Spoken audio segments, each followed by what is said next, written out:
ராணா, இன்னைக்கு மத்தியானத்துக்கு மேல உனக்கு பொண்ணு பார்க்க போறோம். அதனால லீவு போட்டுட்டு வீட்டுக்கு வந்துரு. அம்மா, உங்ககிட்ட எத்தனை தடவை சொல்றது? நான் சோனாவை தான் கல்யாணம் பண்ணிப்பேன். நான் சோனா மேல ரொம்ப அன்பு வச்சிருக்கேன். வேற யாரையும் கல்யாணம் பண்ணிக்கிற எண்ணமே எனக்கு இல்ல. டேய் ராணா, நீ ஏன்டா என் பேச்ச புரிஞ்சிக்கவே மாட்டேங்கிற? அந்த சோனா உன் மேல அன்பு வச்சிருக்கல, அவளோட கவனம் எல்லாம் நீ வச்சிருக்க பணத்து மேலதான். ஏழை குடும்பத்துல பிறந்தவங்களோட வேலையே இதுதான். என்னோட அனுபவத்துல இந்த மாதிரி நான் நிறைய பேரை பார்த்திருக்கேன். தயவு செஞ்சு நான் சொல்றதை கேளு. அந்த சோனாவை மறந்துடு. அம்மா, சோனாவை பத்தி இப்படி எல்லாம் பேசாதீங்க. சோனா ரொம்பவும் நல்ல பொண்ணு. நீங்க சோனாவை பத்தி இப்படி கேவலமா பேசுறதை எல்லாம் நான் கேட்க விரும்பல. இங்க பாருடா, நான் இந்த விஷயத்துல உன்னோட கருத்தை கேட்க விரும்பல. நான் சொல்றத நல்லா கேட்டுக்க. அடுத்த வாரம் பொண்ணு வீட்ல இருந்து மாப்பிள்ளை வீட்டை பார்க்க வராங்க. அதுல இருந்து 2வது நாள் உனக்கும் அந்த பொண்ணுக்கும் கல்யாணம் பண்றதா நான் முடிவு பண்ணிட்டேன். தன்னோட அம்மா இப்படி பேசினது ராணாவுக்கு கொஞ்சம் கூட பிடிக்கவே இல்லை. உடனே கோவமா அங்கிருந்து வெளியில பறந்து போயிடுச்சு. மீனாட்சி அம்மா இந்த கல்யாணத்துக்கு ஒத்துக்க மாட்டாங்கன்னு ராணாவுக்கு நல்லாவே தெரியும். அதனால்தான் ராணா குருவி தன்னோட கல்யாணத்தை பத்தி ஏற்கனவே ஒரு முடிவு பண்ணி வச்சிருந்துச்சு. ராணா குருவி தன் முடிவு பண்ணி வச்சிருந்த மாதிரியே சோனாவை ஒரு கோயில வச்சு கல்யாணம் பண்ணிக்கிச்சு. பிறகு சோனாவை கூப்பிட்டுக்கிட்டு தன்னோட வீட்டுக்கு போச்சு. ராணா, என்னோட பேச்ச கேட்காம நீ இந்த சோனாவை கல்யாணம் பண்ணிக்கிட்டல, இந்த கல்யாணத்தை நான் ஒரு நாளும் ஏத்துக்க மாட்டேன். இந்த நிமிஷமே நீ இந்த வீட்டை விட்டு வெளியே போயிடுங்க. என்னோட வீட்டுல இந்த ஏமாத்துக்காரிக்கு இடம் கிடையாது. அம்மா, நீங்க என்ன வேணாலும் சொல்லிட்டு போங்க. நான் சோனாவை கல்யாணம் பண்ணிக்கிட்டேன். சோனா என்னோட மனைவி. இந்த வீட்டுல இருக்கோமோ இல்லையோ, ஆனா எங்க இருந்தாலும் நாங்க 2 பேரும் ஒன்னாதான் இருப்போம். இங்க பாரு ராணா, வீட்டை விட்டு வெளியில போயிடு. என்னைக்காவது ஒரு நாள் இவளை கல்யாணம் பண்ணனதை நினைச்சு நீ வருத்தப்பட வேண்டிய சூழ்நிலை வரும். அன்னைக்கு இந்த அம்மாவை பத்தி யோசிச்சு பாப்ப. இப்படி சொன்ன மீனாட்சி அம்மா பிறகு ராணாவையும் சோனாவையும் கழுத்தை பிடிச்சு வெளியே தள்ளாத குறையா வீட்டை விட்டு வெளியில அனுப்பிட்டாங்க. ராணாஜி, இப்ப நம்ம எங்க போறது, எங்க தங்குறது? சோனா, எங்க அம்மா இப்படி பண்ணுவாங்கன்னு எனக்கு ஏற்கனவே தெரியும். அதனாலதான் வாடகைக்கு ஒரு வீடு பார்த்து வச்சிருக்கேன். வா, நாம அந்த வீட்டுக்கு போவோம். இப்படி சொன்ன ராணா குருவி பிறகு சோனாவை கூப்பிட்டுக்கிட்டு வாடகை வீட்டுக்கு பறந்து போச்சு. ராணா குருவி பார்த்திருந்த வாடகை வீடு ரொம்பவும் நல்லா இருந்தது. ராணா குருவியும் சோனா குருவியும் பிறகு அந்த வீட்டுல வாழ ஆரம்பிச்சாங்க. இப்படியே சில நாட்கள் நகர்ந்துச்சு. ஒரு நாள் ராணா குருவி வேலை செய்யற ஆபீஸ்ல செய்யாத தப்புக்காக மேனேஜர் ராணா குருவிய கண்டபடி திட்டாரு. இதனால கோபம் வந்த ராணா குருவி மேனேஜரை எதிர்த்து பேசிடுச்சு. மற்ற தொழிலாளிகள் முன்னால ராணா குருவி இப்படி பேசினதான அவமானப்பட்ட மேனேஜர் ராணா குருவிய வேலையை விட்டு எடுத்துட்டாரு. அன்னைக்கு ராணா குருவி சோகமான மனசோட தன்னோட வீட்டுக்கு வந்துச்சு. சோனா, இன்னைக்கு நடக்க கூடாதது நடந்து போச்சு. நான் செய்யாத தப்புக்காக என்ன வேலையை விட்டு எடுத்துட்டாங்க. என்னோட மனசு ரொம்பவும் குழப்பமா இருக்கு. என்ன பண்றதுன்னே தெரியல. ராணாஜி, நானே உங்க தைரியத்துலதான் இருக்கேன். இந்த நிலைமையில நீங்களே இப்படி பேசினா நான் என்ன செய்வேன்? அப்படி இல்ல சோனா, ஏற்கனவே அம்மா நம்மள வீட்டை விட்டு வெளியில அனுப்புனதையே நான் நினைச்சு கவலைப்பட்டுக்கிட்டு இருக்கேன். இந்த சூழ்நிலையில வேலையும் போன உடனே நான் ரொம்ப அப்செட் ஆயிட்டேன். வீட்டுக்கு வாடகை கொடுக்கணும், குடும்ப செலவுக்கு பணம் வேணும்.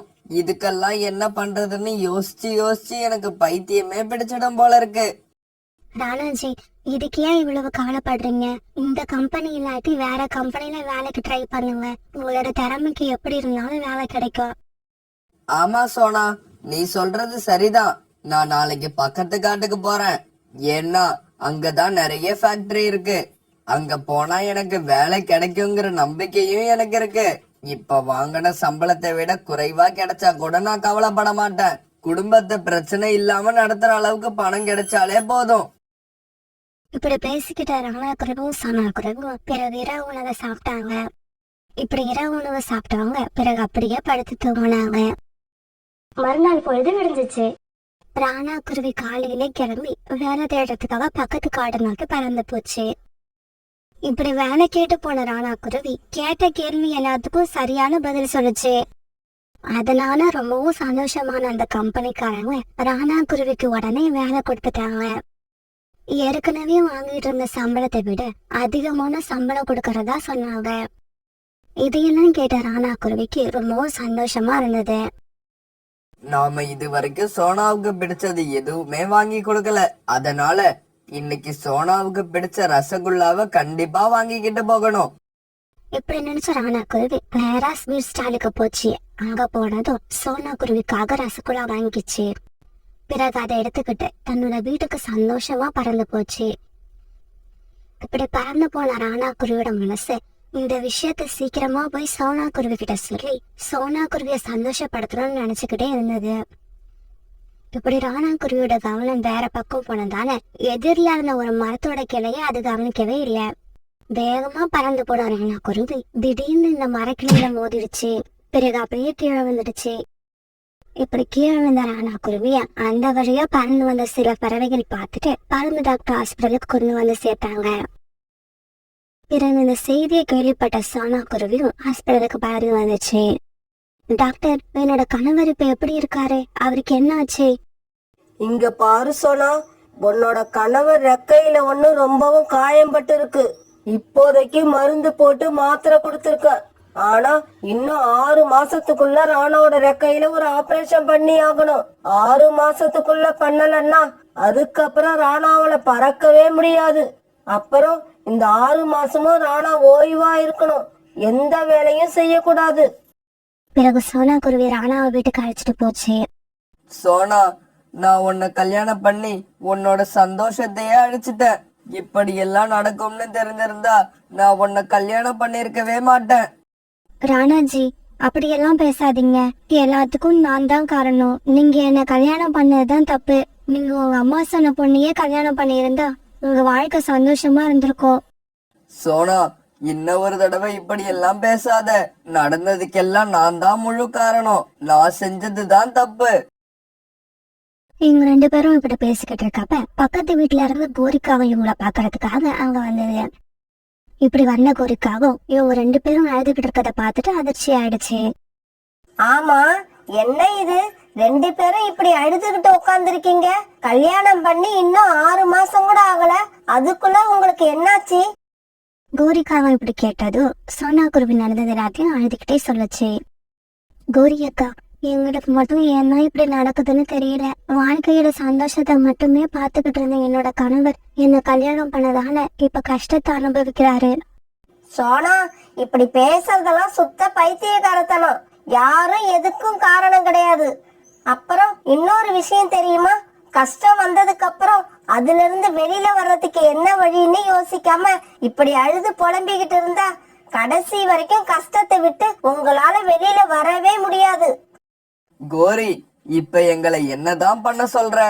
என்னால இன்னும் 6 மாசத்துக்கு எந்த வேலையும் பார்க்க முடியாது. சோனாவுக்கும் எந்த வேலையும் தெரியாது. குடும்பத்தை நடத்துறதுக்கு இப்படி நாங்க திணறிக்கிட்டு இருக்கிறப்ப 6 மாசத்துக்குள்ள எனக்கு ஆபரேஷன் பண்ணி ஆகணும். இதுக்கெல்லாம் நாங்க பணத்துக்கு எங்க போறது? இங்க பாரு ராணா, சோனாவுக்கு எந்த வேலையும் தெரியாதுன்னு நீ சொல்றத என்னால ஒத்துக்க முடியாது. சோனா, உங்களை நான் முதல்ல பார்க்க வந்தப்ப நீ எனக்கு வெஜிடபிள் சூப் வச்சு கொடுத்த ஞாபகம் இருக்கா? அந்த சூப்போட டேஸ்ட் ரொம்பவும் நல்லா இருந்தது. நீ வேற ஒன்னும் செய்ய வேண்டாம். இந்த காட்டுல சின்னதா ஒரு ஸ்டால் போட்டு சூப் வியாபாரத்தை ஆரம்பி. கோரி அக்கா, கடை போடுறத பத்தி எனக்கு ஒன்னும் பிரச்சனை இல்ல. ஆனா வியாபாரம் நல்லா நடக்குமா? நடக்குமா நடக்காதான்னு கடைய ஆரம்பிச்சதுக்கு அப்புறம் தான் தெரியும். நீ நாளைக்கு கடைய ஆரம்பிக்க முயற்சி செய்யறதுல தப்பே இல்ல. முயற்சி செய்யாம வீட்டுக்குள்ளேயே உட்காந்து புலம்பிக்கிட்டு இருக்கிறது தான் பெரிய தப்பு. இப்படி சொன்ன கோரிக்காவோ பிறகு தன்னுடைய வீட்டுக்கு பறந்து போயிடுச்சு. கோரிக்காவ வீட்டை விட்டு போன பிறகு ராணா குருவி சோனா குருவி 2 பேருமே ரொம்ப யோசனையில உட்கார்ந்து இருந்தாங்க. சோனா, என்ன யோசனையில இருக்க? ஒன்னும் இல்ல ராணாஜி, கோரி அக்கா சொன்ன மாதிரி இப்ப நம்ம சூப் கடை வைக்கணும்னா கூட குறைச்சலா 500 ரூபாய் பணம் தேவைப்படுது. அதுக்குதான் என்ன பண்றதுன்னு யோசிச்சுக்கிட்டு இருக்க. சோனா, உன் மேல இந்த அளவுக்கு அக்கறையா? கோரி அக்காவை தவிர வேற யாரும் இருக்க மாட்டாங்க. நீ அவங்க கிட்டயே போய் பணம் கேளு, கண்டிப்பா கொடுப்பாங்க. பிறகு சோனா குருவி கோரி வீட்டுக்கு பறந்து போச்சு. வா சோனா, வா வா, நானே வேலையெல்லாம் முடிச்சிட்டு உங்க வீட்டுக்கு வரலாம்னு தான் இருந்தேன். ஏன்னா சூப்பு கடை வைங்கன்னு சொல்லிட்டு வந்துட்டேன். ஆனா அதுக்கு தேவையான பணம் உங்ககிட்ட இருக்கா இல்லையான்னு எனக்கு தெரியாது. சரி சரி, இப்ப சொல்லு, உனக்கு எவ்வளவு பணம் வேணும்? 500 ரூபாய் போதுமா இல்ல 1000 ரூபாய் வேணுமா? கோரிக்காவை இப்படி கேட்டதும் சோனா குருவியோட கண்ணுல இருந்து ஆனந்த கண்ணீர் வந்தது. கோரி அக்கா, நீங்க செய்யற உதவிய நாங்க உயிர் போற வரைக்கும் மறக்க மாட்டோம். இங்க பாரு சோனா, இந்த வார்த்தையை நீ இப்ப சொல்லக்கூடாது. சூப்பு கடை வச்சு சக்சஸ் பண்ணிட்டு அப்புறமா சொல்லணும். இப்படி சொன்ன கோரிக்காகும் பிறகு சோனா கிட்ட 1000 ரூபாய் பணத்தை கொடுத்தது. பிறகு மறுநாளை சோனா குருவி அந்த காட்டுல சின்னதா ஒரு சூப் கடை ஆரம்பிச்சிச்சு. ஆரம்பத்துல 2-3 நாள் வியாபாரம் கொஞ்சம் சுமாரா இருந்தாலும் நாட்கள் போக போக சோனா குருவியோட கடையில வியாபாரம் சூடு பிடிக்க ஆரம்பிச்சிருச்சு. ராக்கி, நீ எங்க இப்படி?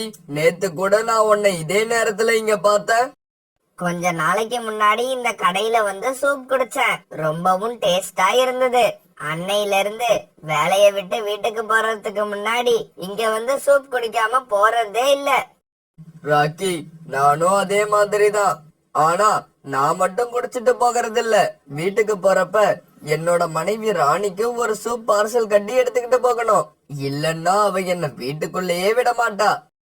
ராணா குருவியோட கடையில சூப் ரொம்பவும் டேஸ்டா இருந்ததால தூரத்துல இருந்து எல்லாம் பறவைகள் தேடி வந்து சாப்பிட ஆரம்பிச்சாங்க.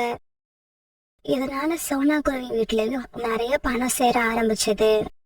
பிறகு இவங்க இப்படி சேர்த்து வச்ச பணத்துல சீக்கிரமாவே ராணா குருவியோட ரக்கையில ஆபரேஷனும் பண்ணி முடிச்சிட்டாங்க. இப்ப இந்த குருவிகளோட வாழ்க்கையில எந்த பக்கம் திரும்பி பார்த்தாலும் சந்தோஷம் மட்டுமே தெரிஞ்சது.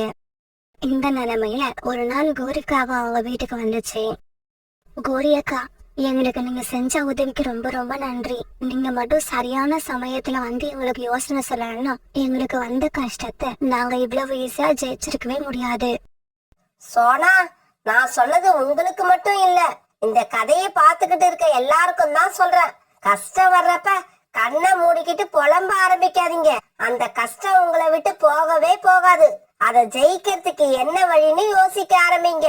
அப்படி செஞ்சீங்கன்னா இந்த சோனா குருவியோட வாழ்க்கை மாதிரி உங்களோட வாழ்க்கையும் சந்தோஷமா இருக்கும். ஒரு வயதான பறவை ரொம்பவும் தூரத்துல இருந்து பறந்து வந்துகிட்டு இருந்தது. அந்த பறவை ரொம்ப தூரம் பறந்து வந்ததால அது ரொம்ப களைச்சு போயிருந்தது. அது கொண்டு வந்திருந்த சின்ன மூட்டைய கூட அதால தூக்கிக்கிட்டு பறக்க முடியாத நிலைமை வந்துருச்சு. அதனால அந்த வயதான பறவை ஒரு மரக்கிளையில உட்கார்ந்திருந்த காண்டுக்காகத்தை பார்த்துட்டு அதுகிட்ட போச்சு. தம்பி, நான் ரொம்ப தூரத்துல இருந்து பறந்து வரேன். என்னோட வீடு சுந்தரவன காட்டுல இருக்கு.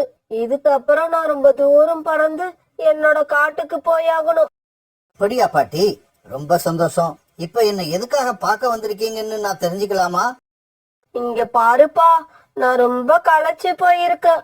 என்னால இந்த மூட்டைய தூக்கிக்கிட்டு சுந்தரவன காடு வரைக்கும் பறக்க முடியாது.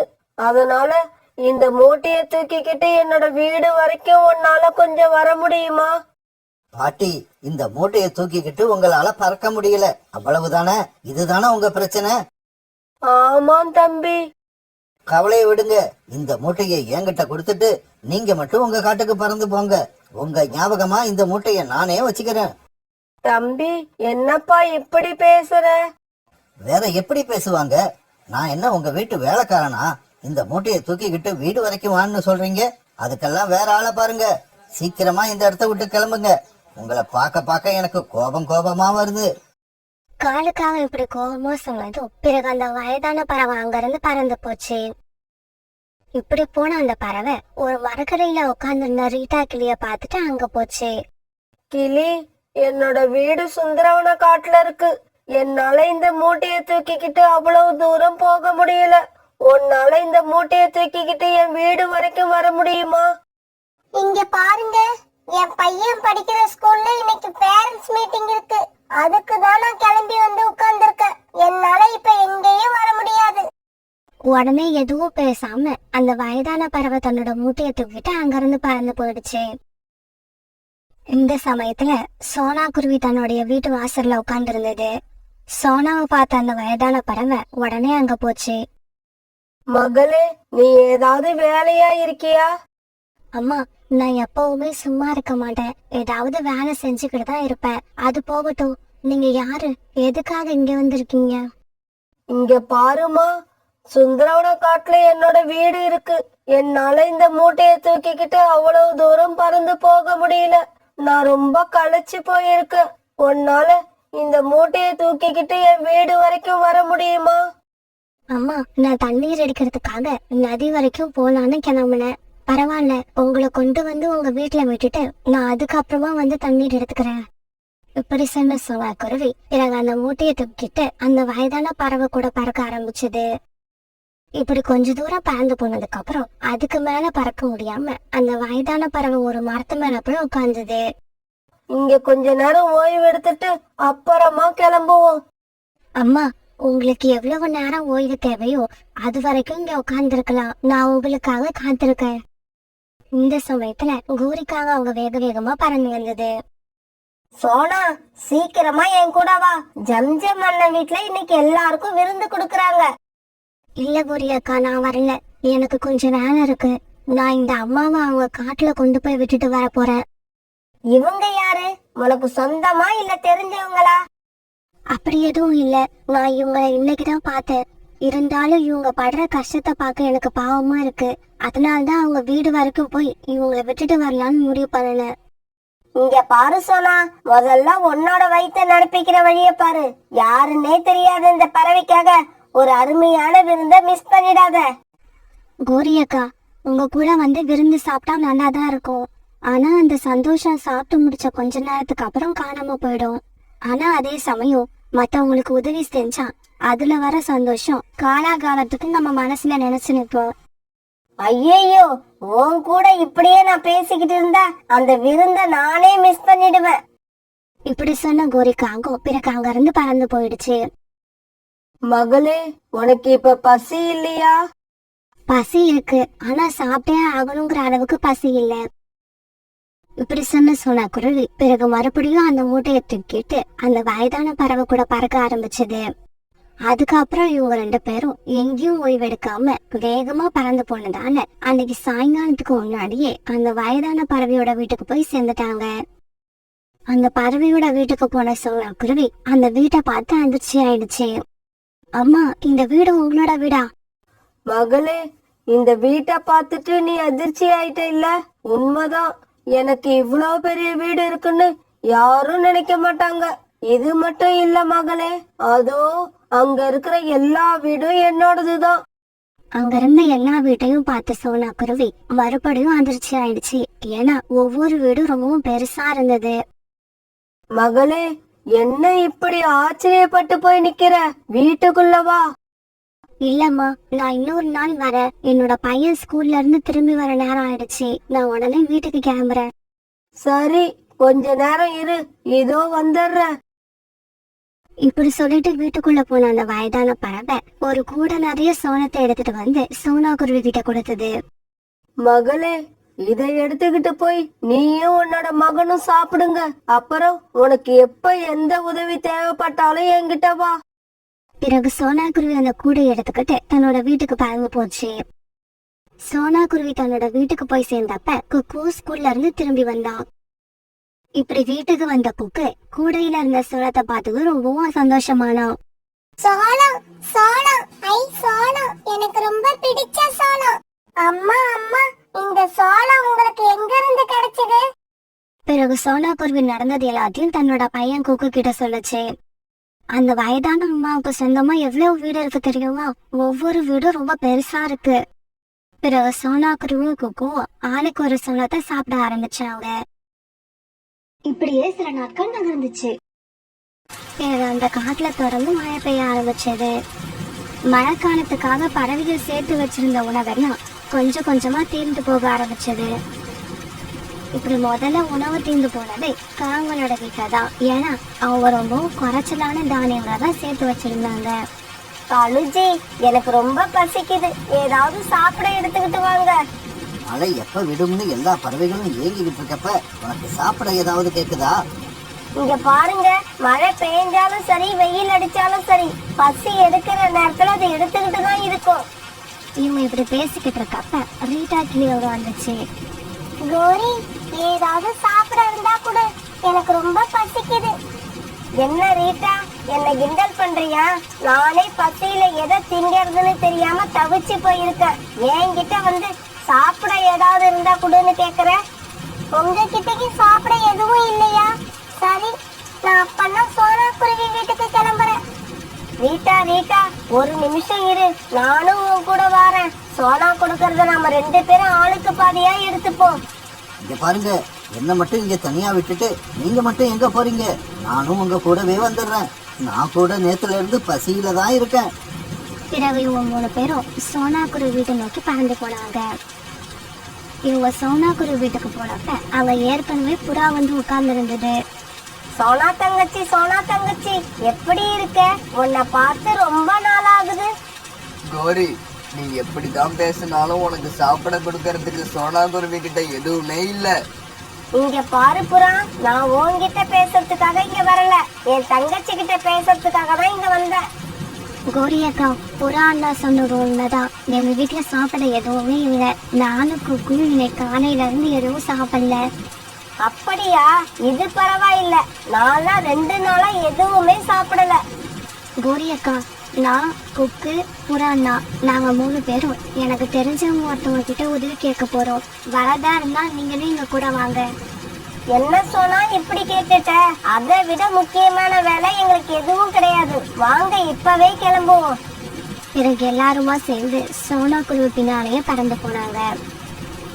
சோனா குருவி எல்லாரும் அந்த வயதான பறவை வீட்டுக்கு அழைச்சிட்டு போச்சு.